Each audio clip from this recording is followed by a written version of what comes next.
Water is essential for life. This is not a profound statement, but how easily we put it out of our minds.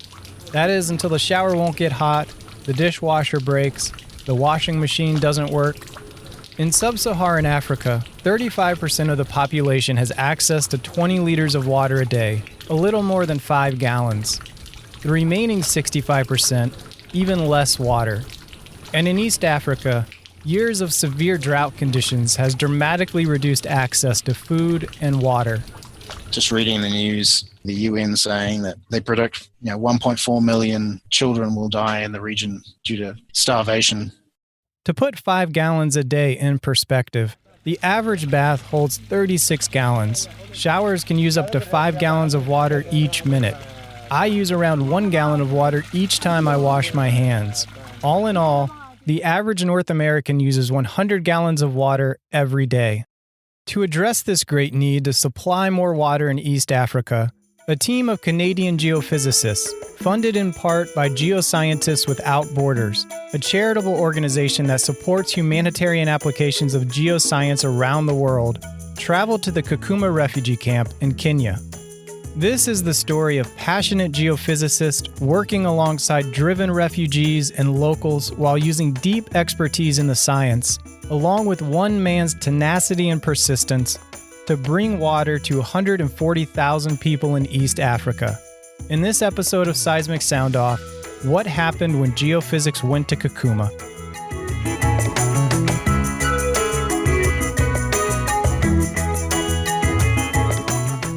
The Kakuma Camp is the second largest refugee camp in the world. It is also the closest camp to the world's fastest growing refugee crisis in South Sudan.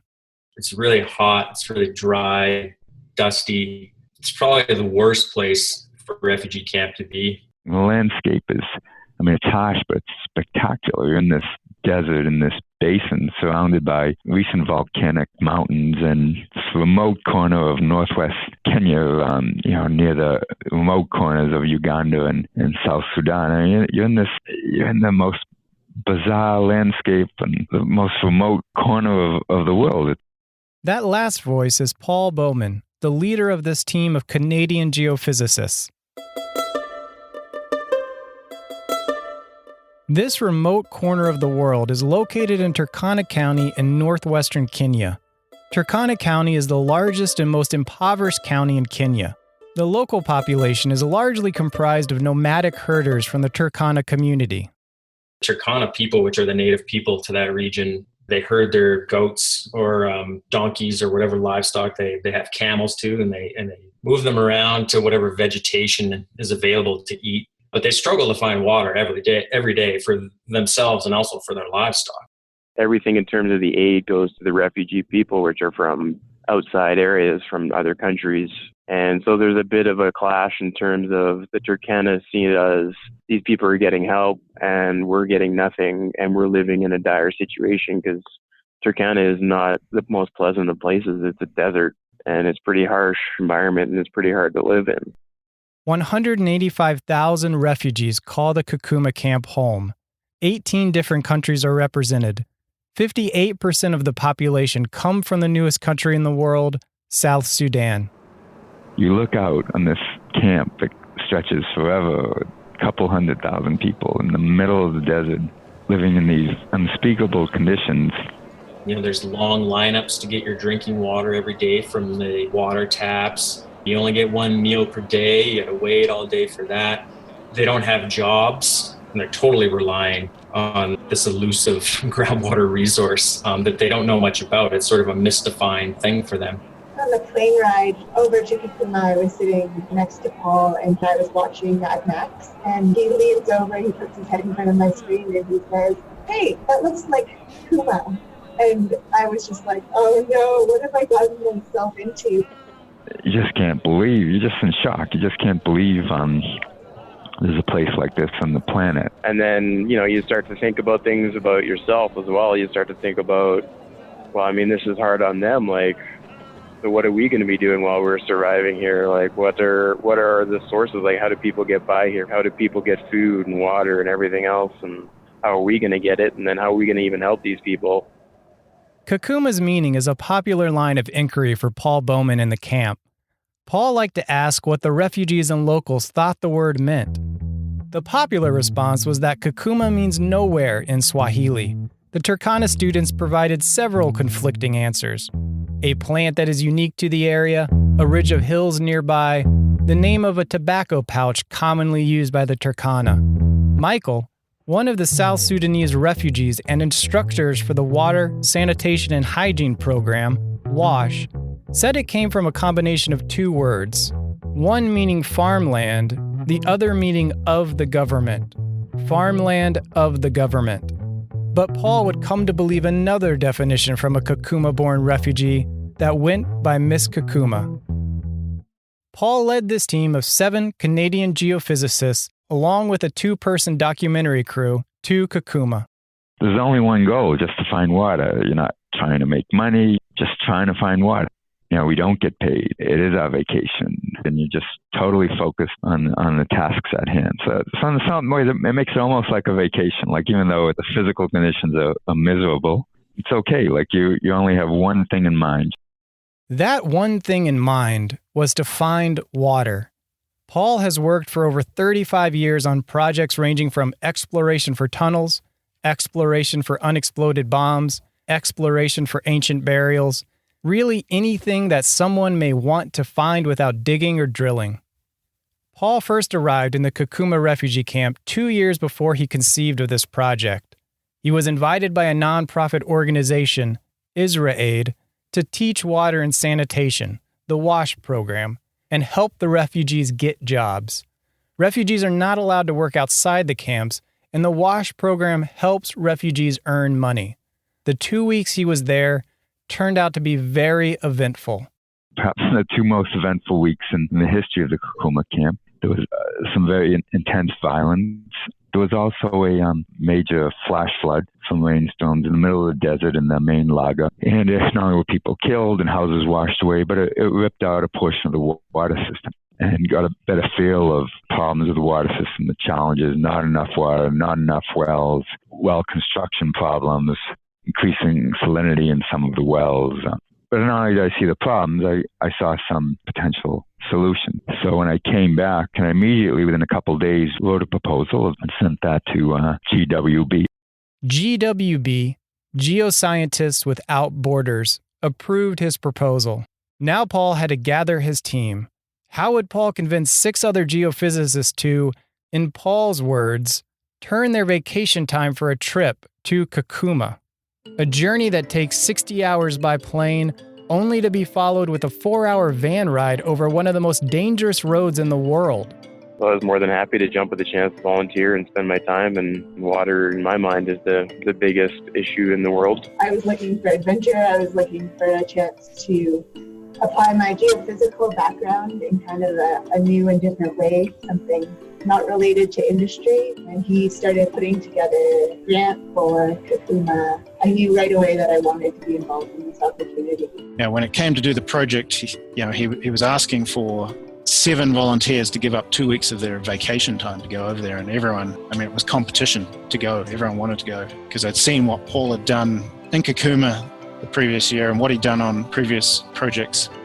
Paul was joined by Landon Woods, Erin Ernst, Randy Shinduk, Doug MacLean, Colin Miazga, and Franklin Koch, all who connected at Advisian in Calgary, Canada. The geophysics team was also joined by a 2-person documentary crew, Brendan O'Brien and Josie Bauman, Paul's daughter. Alastair McClymont helped arrange the shipment of 16 wooden crates of geophysical equipment, weighing 1,400 kilograms, to Kakuma.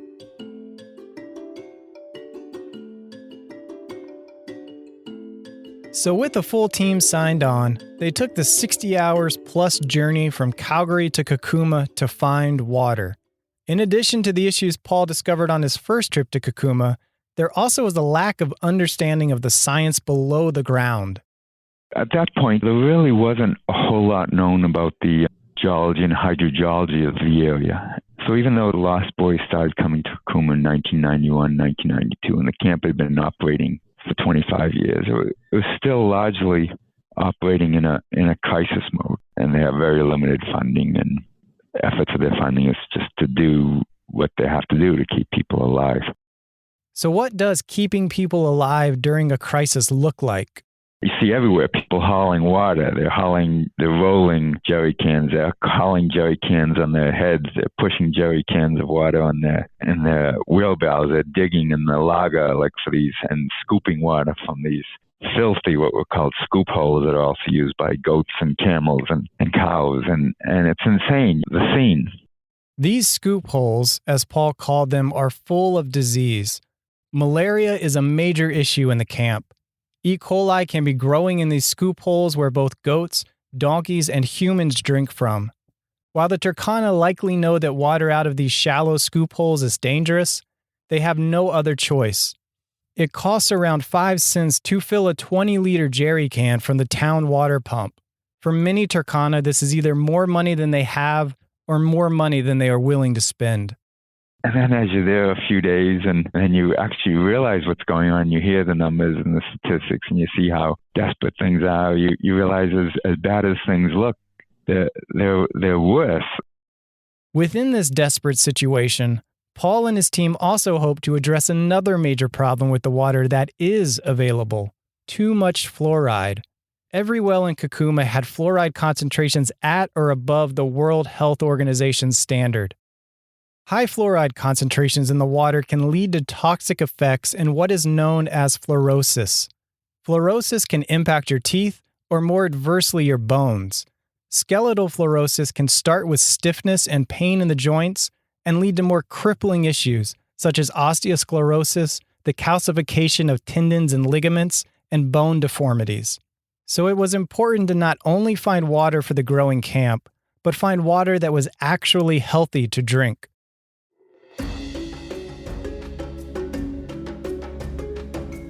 What is a refugee? How did they get to Kakuma? You might have heard the term refugee, asylum seeker, internally displaced person. These all have exact definitions.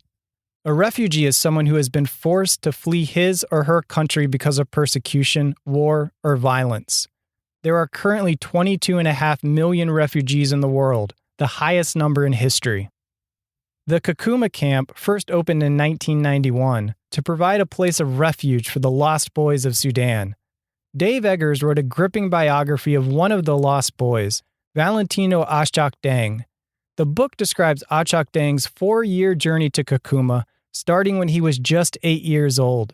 The book, called What is the What, served as a common reference point for the team. Started working on this project, and then Paul had mentioned to me, had asked me if I'd read this book called What is the What? And I realized, light bulb went on. Yeah, I read that book a few years ago. Of course, the story of one particular person, a lost boy, Achak Deng, and his journey for years as a child across the deserts and jungles and swamps of South Sudan and then into Ethiopia and finally getting to Kakuma. And I guess there's a lot of things really powerful in the book, but one is just, of course, the story is so incredible. I mean, almost beyond belief.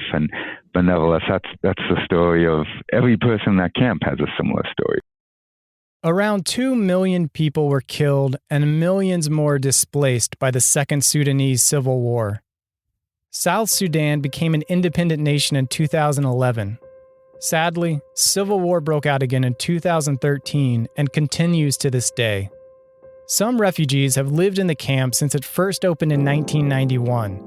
Some refugees have lived their entire life in the Kakuma camp. The stakes were high for Paul Bauman and his team. The team was not here as refugee tourists. Lives would be saved if the team could find water. It really dawned on me when I was at the camp that we're not doing this for nothing. We really have, now that we're here and we've got the geophysical gear here and all of us have flown over to the camp from Canada, that I kind of felt a responsibility at that point that something really good come from it. You're standing there and you see how desperate it is and you think you can help. You don't know you can help, and you think you have the skills and you have the equipment and you can do it, and so why not? Why not?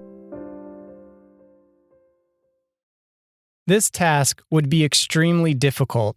The geology of the area is complicated. It's ridiculously complicated. Previous results did not bode well.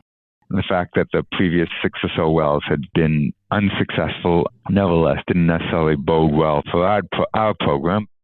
So the geophysics proved technically more challenging than the team expected. Previous results did not signal an optimistic future. However, one advantage Paul's team had over previous water exploration was new technology.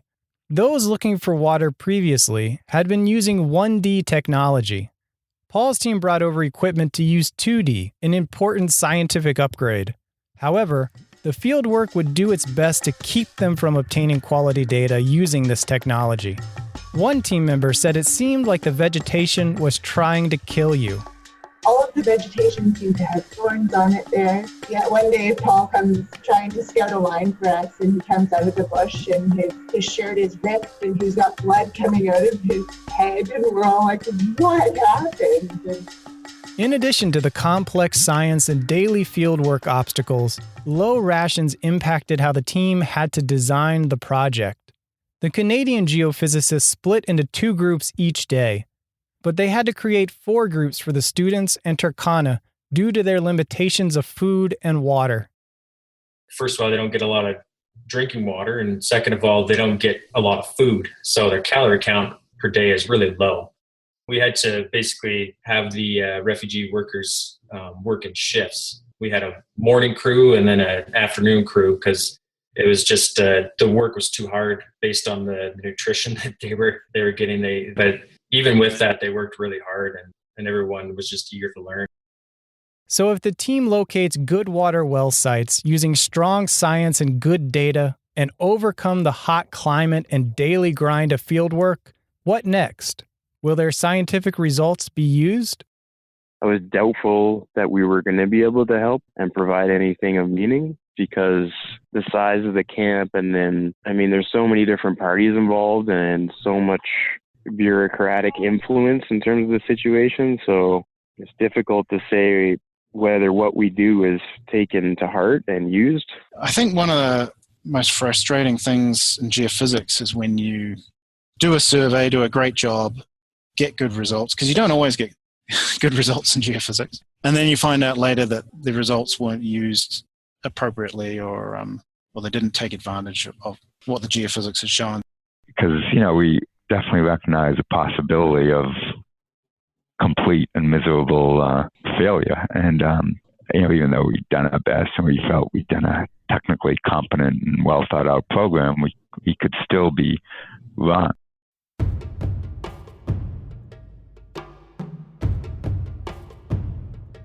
For 2 weeks, they would work night and day to try and find dig sites to bring essential, safe water to the camp. Each day, the same as the day before. Start at sunrise, load equipment. Sun hat and sunblock and bug spray and lots of water. Breakfast of chai mandazi. Drive to the survey location. Work in the field. Shower. Dinner. Data processing. Sleep. Repeat. Especially the ever-present mandazi. Mandazi is basically fried bread, and some of the guys got to like it. I found it a little bit tedious after the first 2 or 3 Each day, the same as the day before. Start at sunrise. Sun hat and sunblock and bug spray and lots of water. Work in the field. Shower. Dinner. Data processing. Sleep. Repeat. The team worked with the students from IsraAid's WASH program, and each team included refugees and the local Turkana. Some describe geophysics as the art of carrying very complex and heavy equipment, 1,400 kilograms in this case, to the far corners of the world, and then dragging that equipment through swamps, jungles, and in this case, deserts. Paul says it's what you do with the equipment that defines the science. We carried out seismic refraction surveys that would clearly identify the top of rock. Even weathered volcanics was still, we hypothesized, would still be higher velocity than then the overburden materials, the overburden alluvial materials. And then we carried out 2D resistivity, or what many would call electrical resistivity tomography or electrical resistivity imaging. Paul goes on for a while. He really loves the science behind this work, but I will do a non-technical summary. The team performed 2 types of surveys: seismic refraction and electrical. The seismic part defines the top of the rock and whether the rock is fractured or massive. The electrical part identifies whether the pore spaces of the rocks are filled with fresh water or salt water. The team used what geological data they could find on past wells, but had to make their own way most of the time. All 3 of us geophysicists from Canada are looking at the sand and thinking, how are we going to get electrical current into this much sand? Like in Alberta, it just wouldn't work. We'd be dumping salt water on it for hours. And we ran our first electrode test, and every single electrode passed. And I think we all just stood there with our mouths open. We were like, what is going on? We were continually changing the plan on the ground. So we'd have a plan to do a survey line in a specific area because it was close to a well that had been drilled, and we knew it was a good water well, and we had a borehole log for it, so we knew the geology in the well. But then you get on the ground there, and then you realize that you couldn't do a line in the specific area you wanted, so you had to come up on the fly with a new plan. It sounds like it's not a big deal, but it actually becomes really challenging. 5 days into the trip, the team would come face to face with how challenging simply staying alive in this forgotten area could be. Paul was out in the field, about 20 kilometers west of the camp, working in the future expansion area. It was the end of the day, and Paul's group was driving back to the compound. First we just heard shooting, and then we heard it was automatic weapon fire. My daughter was filming in another portion of the camp that day, and we were heading towards the epicenter where the shooting was. And my initial main concern was my daughter, and actually nobody knew where she was. I didn't know where she was. After driving into the compound, Paul met a senior woman with the UN refugee agency who had been working in South Sudan and Iraq. He asked her what was going on. She just looked at me and she just said, AK-47s, 120, 150 meters. I mean, she heard all this before, and in fact, a couple nights later at the bar after a few drinks, she pulled up her shirt to a midriff where she had 2 bullet wounds, so she certainly knew the sound of gunfire. Paul's daughter was still nowhere to be found. He kept searching the compound and found her sleeping. She slept through it all, and she was in one of the few concrete buildings. So she's probably one of the safest people there, even though she's maybe 100 meters from the shooting. Now that he could take a breath, Paul wondered what led to the AK-47 gunshots. He was able to put together the story later. According to reports, a Turkana woman had brought her son to a clinic in Kakuma town for treatment. A nurse diagnosed the boy with malaria and gave him a dose of quinine. Most of the people in town speak Swahili. However, many Turkana only speak Turkana. A second nurse arrived and, without consulting the Turkana mother, possibly due to this language gap, gave her son another dose of quinine. He died immediately.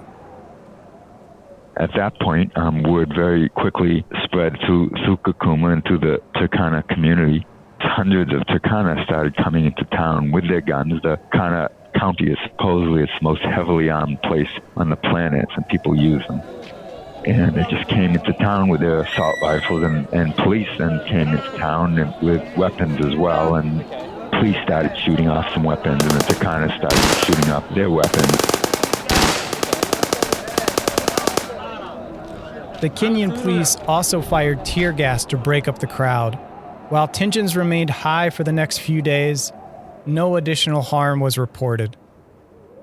Her son was 5 years old. In a place where one's hold on life can be so tenuous, the tragic loss of a child can also make room for the nature of kids that bring out smiles everywhere. In late afternoon, thousands of school kids would be released and go out to play soccer, practice kung fu moves, and tag along with any geophysical survey that might be taking place. I just got a real kick out of them because, I mean, here are these kids that are in this refugee camp, and they were just like kids anywhere in a lot of ways. They would come up and ask us all sorts of questions and want to know what we were doing, and they would even help us, even though we told them they didn't need to, but they would pick up electrodes for us and geophones, and they would start carrying our gear for us from survey location to survey location, just for the heck of it, I think, because they were looking for something to do. They wanted to see what was on our iPad screen. They wanted us to take pictures of them. And then we would start to pick up equipment, and all of a sudden, all of our electrodes would have disappeared. The kids would have picked them all up for us, and somehow I think we got most of them back eventually. So there's just thousands of little children everywhere. And so we're doing these surveys, and of course, kids, they're just curious people.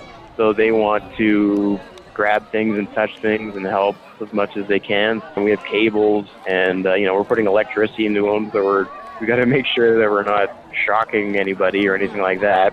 But it was fun. I mean, everyone was having a good time, and they were curious, and it was amazing to see these people doing these weird things that we're laying cable on the ground and pounding steel rods into the ground, and then for seismic, we're hammering the ground with a giant weight drop off the back of a truck. And so it's weird to most people, let alone in the middle of the desert in Kenya. Even with these moments of levity, the team was in Kakuma to do serious science and teach the refugees and locals how to continue the work after the team left, and this required patience. I found if you did have patience and, you just kept doing things and you could show them things, I found visual communication was one of the biggest helpful tools we had out there, learn by doing. Realistically, all you have in terms of support out there are other people, so losing your patience with them is probably not going to put you in a very happy situation. The students were so incredibly keen to learn. They wanted to get everything out of this opportunity that they possibly could. And honestly, by the time we left, they could have done the program without us. They didn't need us anymore. The refugee and Turkana students picked up the work very quickly, operating the GPS units, the seismic source, laying cable, placing geophones, and doing all the elements of the field work that the geophysicists did, including excelling at a few skills not possessed by the professional geophysicists, like chasing goats off the line and spooking camels from eating the cables. Paul stayed behind a few extra days to finalize their work with the UN. This would prove to be one of the most important decisions of the trip. One of the great things about geophysics, one of the things I really like about it is you can go out, plan a program, collect the data, process the data, interpret it, and present to the client. We had already finished all the preliminary processing. I wanted to make sure that the client really saw that we did what we said we were going to do. When I say the client, UNHCR. As Paul was getting ready to leave, another person who had become a close friend of Paul's was also deciding to leave, Michael. Michael, the South Sudanese refugee and WASH all-star, and also the same person who offered Paul a definition of Kakuma he didn't quite accept. He was choosing to go back home to South Sudan. He had lived in the camp for 9 years and was ready to go home and see his father. These opportunities to get out of the camp, they seem to be disappearing. He hadn't got a visa to go to another country. He was hoping to get a university scholarship to another country, Israel or the States or Canada. None of those had come through. And it's been 9 years since he'd been in South Sudan. He wanted to go back, given up in the camp. He didn't see a future there. He wanted to see his family. He wanted to see his father. So he had decided to make a break and give it a go. These types of decisions are momentous. He was leaving his home of 9 years. He may be heading home only to face new dangers. Before he embarked for South Sudan, he invited a few of his close friends, Paul, Paul's daughter, and co-workers from Israel Aid. And they made a great couscous dish, and he bought some cold soft drinks. And, it's all astounding because they have no money. I mean, none of these refugees have no money. They don't have nearly enough food for themselves. I mean, their rations can dip as low as 500 calories a day, and they're usually around 1,200 calories a day. And you just have to look at the people to believe it. It's not unusual for what rations the refugees do get to be traded away for other essential items. They need SIM cards so they can communicate with their families back home. They may need to trade some rations to simply ground the maize they do have. Rations can be particularly difficult for single men like Michael. They have higher caloric needs, and you can think of a family, for instance. Everyone gets the same rations. So you might have a 6-month-old baby and a 70-year-old man, and they're all going to get the same ration card. Families will stretch out what rations they do receive by pulling them together. So the 6-month-old baby and a 70-year-old man's rations can be pulled together to provide others in the family who might need more food. This is not an option for Michael. So you are invited to a dinner party in a refugee camp. The typical standards of a bottle of wine or flowers do not apply. What do you bring? We brought some soft drinks, and we brought up a couple kilos of rice, and we brought 4 liters of cooking oil. All things that, desperately needed in the camps. And something that, nobody ever begged or asked me for anything. People have a lot of self-respect, and they have respect for NGOs and people they're working there. They realize they're there to help, and they're not there just for giving out handouts. Michael's father lived in Unity State in South Sudan. Michael set out to return home. Of course, he doesn't just jump in a plane and fly to Juba. He has to take the bus up to the Lokochogio border, cross into South Sudan, avoid the Dinka. Very tough for someone like him that came into the camp when he was a young boy, a very young man, because he doesn't have the newer tattoos that identify him as a newer. So the Dinkas look at him, they would see him as a newer and potentially kill him. The Nuers might see him without the tattoos and not recognize him as a Nuer and potentially kill him.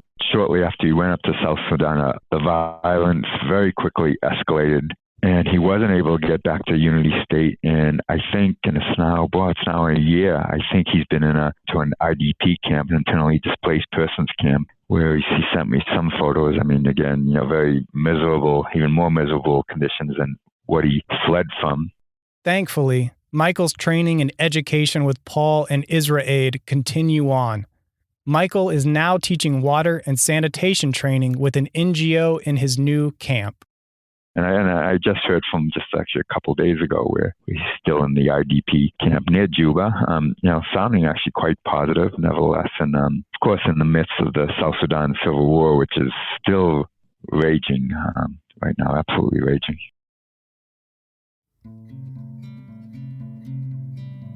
The team's work was completed in January 2016.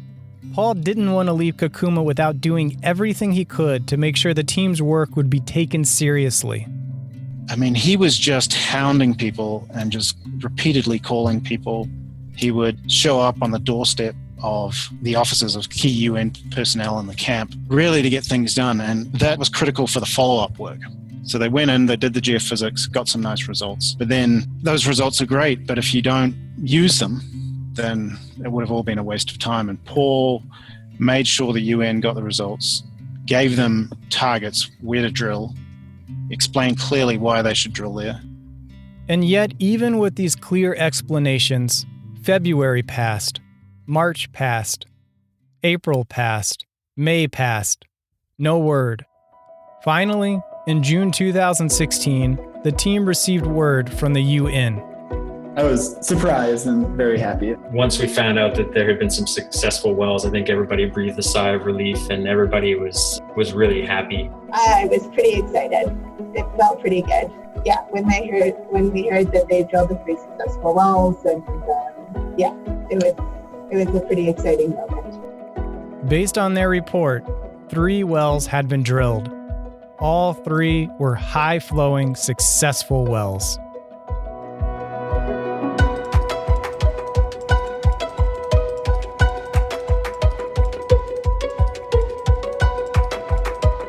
It's been over 2.5 years since the team was in Kakuma. I asked them now that they had had some time to reflect, what was the biggest thing they learned during their time? I thought about this question a lot. You sent it to me a couple days ago, and it's a hard one to answer. I think I just learned about we all want the same things. We want a good life for our kids. We want to be able to put food on the table. We want an education. And I think that refugees in general, I think in the Western world, they're this different other thing, and we think, they just want to come to our country. And they don't. They want to go home. These people want to go home. I think for me that, they taught me a lot, but just understanding their humanity, and they're just like me. Pretty powerful. I asked them what it was like to work in Kakuma for 2 weeks and then return back to their own life in Canada. It's hard. You see people living with absolutely nothing, and you see the excess of our society, and you want to change. But it is all too easy. You can just fall back into your old routine and your old life. So it's not completely hopeless situation. That there's refugees situations like this all over the world, and that hopefully we can help them more, be more inviting. I think people might not realize just how helpful that could be to go. We often see Doctors Without Borders or these other medical type interventions going on, and they get a lot of media coverage and praise. But really this project really shows me that these basic things like water and infrastructure are just as important. Together, the 3 new wells can supply 20 liters a day of safe, healthy water for 140,000 people. However, given the UN Refugee Agency's practice of pumping wells for 10 hours daily, these wells will provide water for 57,000. The need continues to grow. The 2018 food harvest in South Sudan is the worst on record. With fighting continuing in South Sudan, the flow of refugees into Kakuma will only continue. You look at the world today, like so many of the big problems, the massive problems in the world, but geophysics is a part of all of these solutions. Geophysics is an important role, and so many of these problems they morph into humanitarian disasters. And when the humanitarian crisis comes on, there's never geophysicists involved, or very rarely, because it's dealt in a crisis manner. So there's a drought or famine, drill rigs come in, NGOs come in, they pound out holes, they throw in pumps. And in that process, vast amounts of money get wasted. Lots of dry holes get drilled, lots of salty holes. Screens are poorly placed. All the science stuff gets thrown out the window in the mayhem to keep people alive.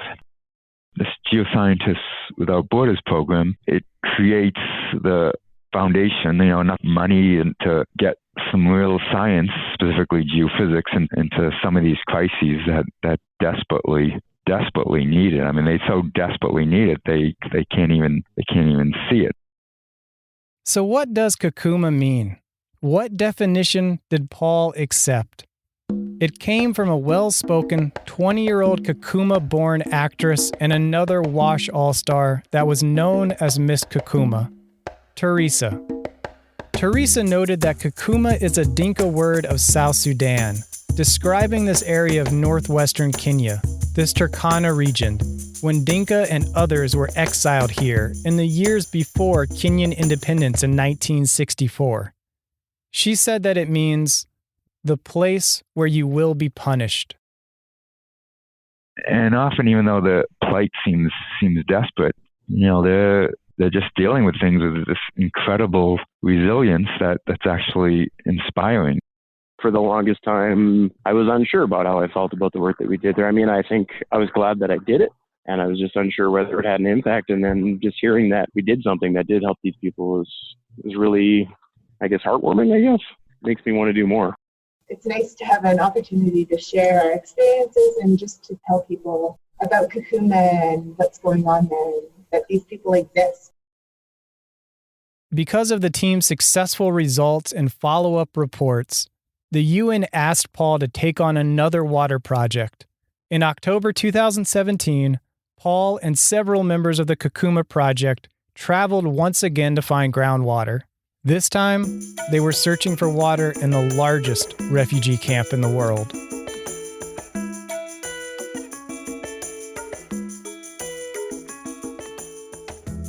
At seg.org/podcast, you will find the show notes, photos, and links to dig deeper into the Kakuma Water Project and Paul Bauman's work. Every June 20th marks World Refugee Day. To learn more, visit our show notes or go to un.org. 2018 marks the 10-year anniversary of the SEG Foundation's Geoscientists Without Borders program. Help us spread the word of this humanitarian project and share this episode with your friends and colleagues. The more that people learn about Geoscientists Without Borders, the better our chances of funding more projects like this one. As a special consideration to our listeners, the SEG encourages you to become a partner in this life-changing program by making a donation through the SEG Foundation. The SEG Foundation currently has GWB matching funds available, so double your impact today by making a donation. Please visit seg.org/GWB to donate to this amazing program. The SEG Foundation would also like to thank founding sponsor Schlumberger for its foresight and leadership in helping establish the GWB program. Schlumberger strives to be a unifying force for social and environmental stewardship and engages in philanthropic activities that reflect the company's values. As the founding sponsor of GWB, Schlumberger believes in the science of geophysics to effect positive changes in communities facing environmental hardship and natural hazards. If you enjoy the show, please leave us a 5-star review on Apple Podcasts. Your reviews bring a smile to our faces. Subscribe to Seismic Soundoff on the podcast app of your choice to receive the latest episodes first. Music in this episode courtesy of Epidemic Sound. Additional sound was provided by Brendan O'Brien.